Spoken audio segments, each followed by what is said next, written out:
Hello. So you're gonna hear noises from the babies thing, but Loki has asked me to read this aloud because he said he would prefer this to the movie I was watching. So bad. So my friend sent me the story. Let me check the water real quick. Wait, Loki, I'm already streaming. It's okay. Can you? You can read it. You can read it out loud to us all. She remembered the first time she ever saw him. She had just faded into dreams, but instead of the dark and twisted nightmares she usually had, it was peaceful. Dark though it was a beautiful type of darkness that resided within one who had great longing and desire about them. To put a name to such a darkness would do it no justice, for though she was within its hold, she did not feel lost or alone. Mist floated about lazily around her feet, like wisps of memories, soft yet sensual, and for a moment she was confused.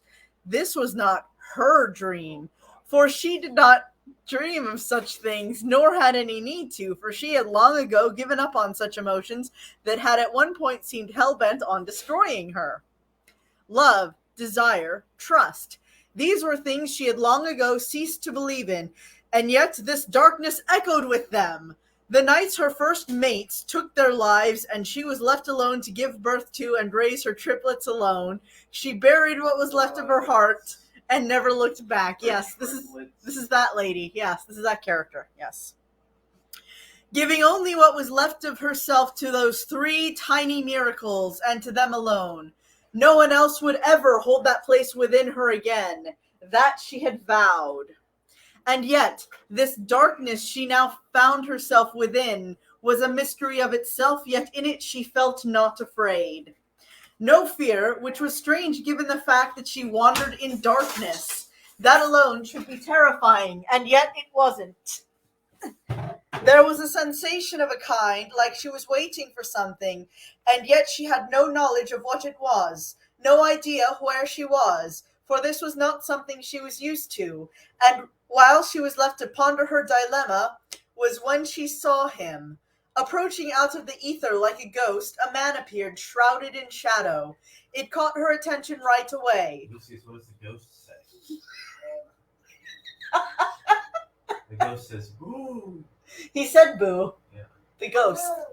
Boo. Yeah, that's right, Lucius. Very good. That's what the ghost says. Good job, Lucius. Approaching her out of the ether like a ghost, a man appeared, shrouded in shadow. It caught her attention right away, for all her senses locked onto the approaching stranger, and yet instead of fear or the need to challenge him as a stranger, she felt a certain type of unexplainable joy. She knew not where it came from, for she knew him not, so she tried to squelch it and ignore it. But as he drew closer, she felt her breath come in smaller breaths of air, felt her heartbeat quicken, till she could all but hear it in her own ears. Who was he, and why did he affect her so? The stranger stopped a few feet away from her, and she could see he was very richly dressed, for his clothes harkened back to a later time. His tunic was made of the darkest blue she had ever seen. It fit him well, accenting his curves in all the right places to showcase his strength. Curves? Yes, accenting his curves in all the right places to showcase his strength. Yes. I want to scoot closer so that we can hear your commentary. The overcoat he wore was of black velvet, and she had a sudden, unexpected desire to run her hands down its soft texture, a feeling she immediately hid. His pants were elegantly made, but left little to the imagination, as it hugged him just right, and she would have blushed had she allowed her eyes to linger longer. So he was basically wearing skinny jeans? Yes. Instead, she allowed them to travel the rest of his form, taking him in slowly, and yet he still remained in shadow, his face obscured. She felt puzzled by this. Why would he come to her this way? Bring her here and yet not show his face? For this surely had to be his dream and not hers. Or was she even asleep? This felt way more real than any of her normal dreams. Was she lost indeed? As she pondered her situation, the man himself, he spoke. What is your name, stunning kind? His voice, like silk, seemed to float all around her, and it made her... What is your name, what? Sternenkind, he's speaking he's speaking like partial German. There's some German thrown in here. Why is there German thrown in here? Because it's from a German musical. I told you this. Oh, God. His voice, like silk, seemed to float all around her, and it made her shiver in yet some unnamed delight. She pondered him as he seemed to await her answer, for she was in complete awe of him. Becca, she managed to gasp out, her startled brain working furiously to return to her herself. I'm sorry, I should have edited this a little better than just running it through spell check. Anyway, for she was much lost in manner and thought about this whole ordeal. Who might you be, sir? She asked in return. No one to be remembered, mein Kleiner, he softly whispered back to her, still not moving from the shadows. He used both the English words and German as he spoke to her, and it fit his accent well, which I am not doing because it's been many, many years since I've spoken German, and I don't want to sound like an ass. For his voice was deep yet musical to her ears. She had no doubt that she would be able to pick it out even in a crowd, from hearing it that once. What brings you here, Rebecca? The usage of her true name was not lost upon her, and for once in her entire life, Becca did not correct him on it. Her name is Becca. Rebecca. Just Becca, though. That's her name. It's not Rebecca. No. It says, what brings you here, Rebecca? And the usage of her true name, and she didn't correct him on using her. It's like how, in Twilight, whenever someone refers to Bella as Isabella, she's like, no, it's Bella. Here. Same. For she found that she rather liked the way he had said her name. I am not sure, she began, still slightly confused as she looked about and then back at the man before her. I was asleep, or so I thought, and now I am here, and I have no idea where here is. Her expression was one of confusion. This was altogether new of her, and it showed in her demeanor and her actions. I bet the hottest part of the story is when he agrees to help her with the parenting of the girls.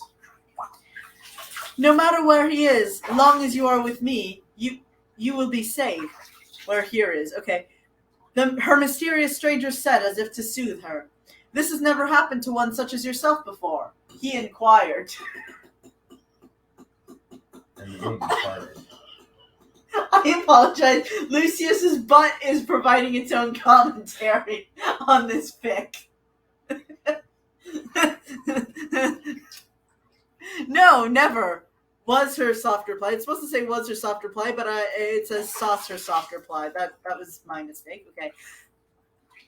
I have often heard of such things, though. Waking dreams, or dreams walking, but I never thought it real. Here she chuckled softly to herself and motioned around her. Her dreams sprinting.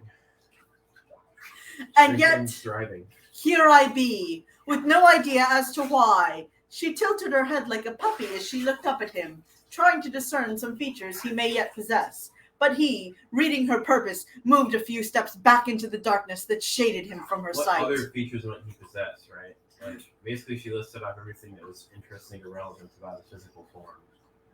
She's definitely not going to describe his face, except for the fact that he has a really good jawline or something. Why will you not allow me to see you? She asked, curious. I am no one you need to remember, he replied simply. Sternenkind, I am pleased by your presence, but this cannot happen again. He sounded sad by such wording, and it made Becca's eyes furrow slightly, and he was disheartened for it. For you see, he too had sworn off the feelings and wrappings of love and all that came with it as well, long ago. How convenient. Then he walked in her dreams suddenly, and without warning was frightening to them both. Hi! Hi! Do you have a little toy frog? You have a little toy frog! Fat, smelly trog, that's a little toy frog. You're referring to him as a fat, smelly trog on live stream. I hope you're aware of this. Okay. He's fat, he's smelly. Okay. Is that why he's in the bath? Because he's smelly? Well, he smells like filth too. So he smells like Mr. Phil? No, he smells like filth. He smells like Phil? What about Mrs. Norris? You smell like Mrs. Norris. Okay. Sorry, that was a reference to My Immortal for anybody who didn't understand that. Anyway. Becca, not knowing who he was startled to find herself here, all but hearing that this couldn't happen again, as if this were her fault, angered her a bit. I'm sorry, I did not get that from what he said at all, but okay. Well, it suits you well enough for now, but this be not my dream. You brought me here, not the other way around. She replied with a feisty bite to her voice that the man had to chuckle at. Oh yes, she had fire. That was good. Feisty. Feisty. Wow. You know, Colin had a cat named Feisty. So Feisty was actually my favorite cat.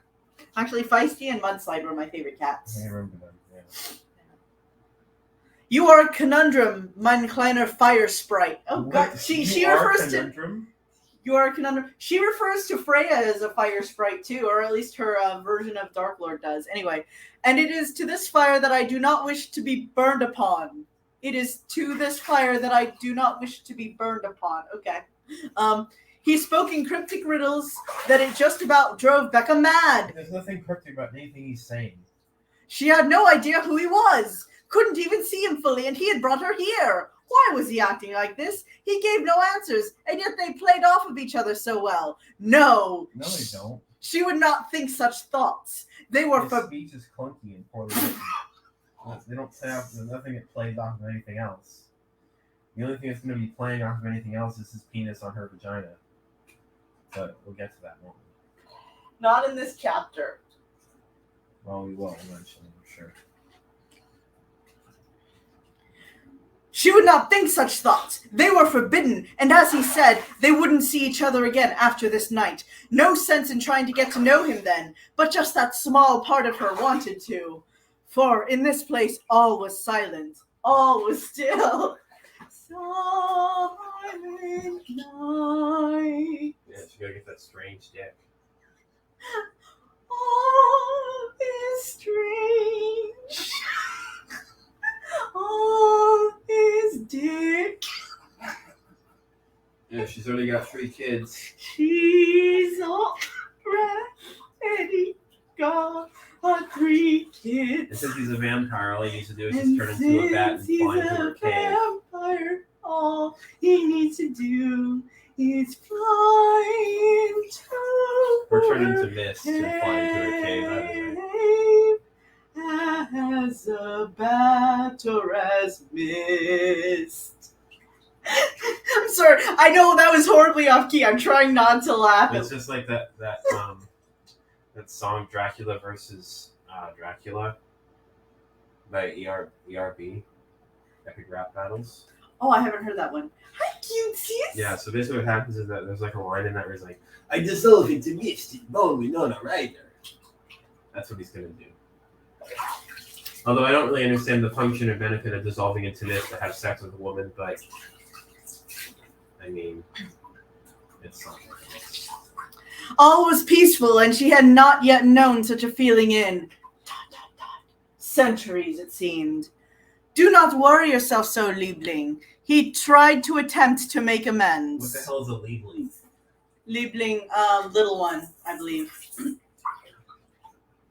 You have seen this place, have seen me. That is enough for now. All things in time, but for now, I must take my leave. Look to me not, but instead focus on the art of your life. It is by your design, Liebling, that all is made right. He bowed ever so elegantly, still keeping to the... all is made right? What is that supposed to fucking mean? It is by your design that all is made right. What is that supposed to mean?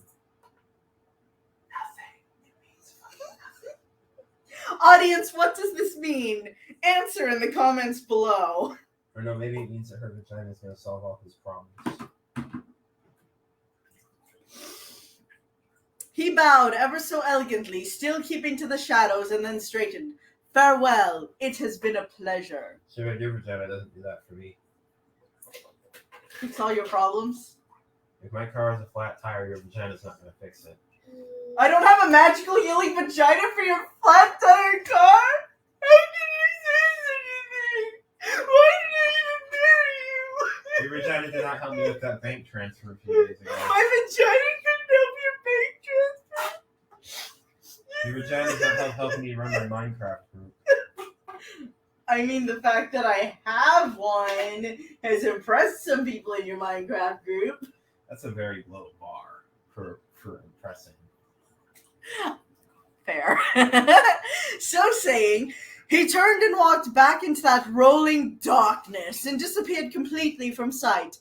The moment he did so, Becca shot up in her bed with a loud, audible gasp, straining to breathe as her heart raced, and she knew then that had not been a dream.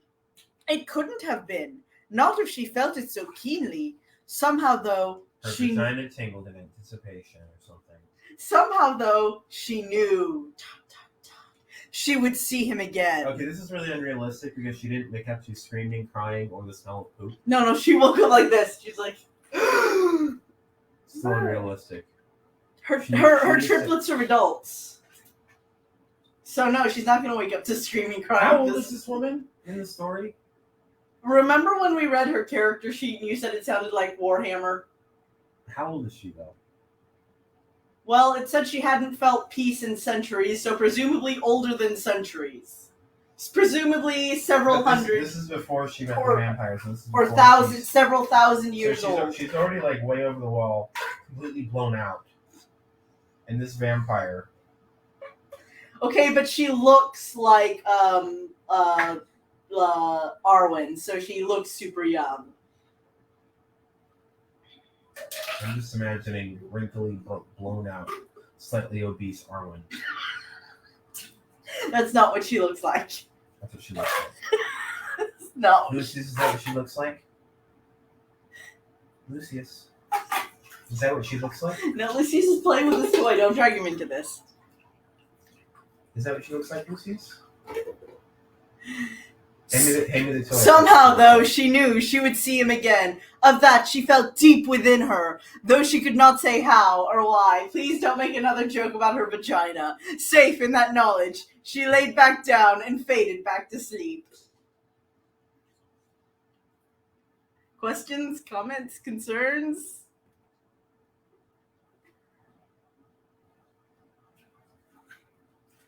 So let me get this straight. Yes. All of her previous husbands conveniently killed themselves. She had 2 husbands at one time. You remember the character sheet, Loki? You commentated the character sheet. I don't remember it. I erased it from my mind. It's so bad. Okay. No, okay. So she had 2 husbands, and according to this, she they was both like captured by elves or something. Like she was sold as a slave to dark elves. Yes. Oh yeah, that's that what, lady. yeah, this is. So That's bad. that lady. Yes. Yeah. Yeah. She basically became like a Druchii, but not really. Oh, what the fuck? Dark elf. Okay. A Druchii. Yeah. Okay. Or actually, in 40k they're called Drukhari. In the normal Warhammer universe, they're called Druchii or Druki. Really, they're just Dookie because they're just kind of shit. Okay. Well, so anyway. The Asri are way cooler. So anyway, she wrote the story about her main original character and this vampire guy from that German musical thing about vampires. Hi, Lucius. Baby is playing with his toys. I can't turn the camera around to show you because he's naked and his father is also naked in the tub. So they don't need to know this. I'm reading this to them while Lucius is taking a bath. They don't need to know this. Yeah. Lucius is very cute. Anyway, bye, Facebook.